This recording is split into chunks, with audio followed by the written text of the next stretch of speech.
el servei d'urgències de la Clínica Girona vam atendre més de 50 persones amb contusions i lesions de diversa consideració.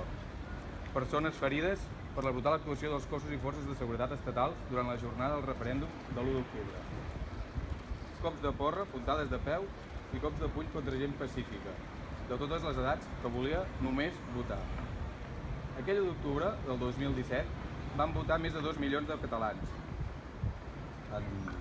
En total van ser 2.286.217 persones en condicions molt adverses. El 1 d'octubre va ser el dia que vam guanyar la democràcia i la llibertat, el dia que tot va canviar.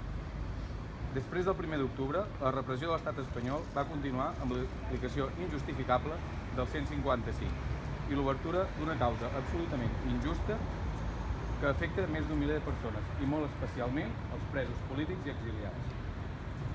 El personal del grup Clínica Girona volem denunciar tota aquesta repressió i exigir la llibertat de les preses i dels presos polítics, així com el retorn de les exiliades i els exiliats.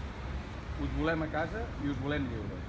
Per això ens hem concentrat avui aquí, 1 d'octubre per la llibertat, la justícia i la democràcia. Gràcies a tots.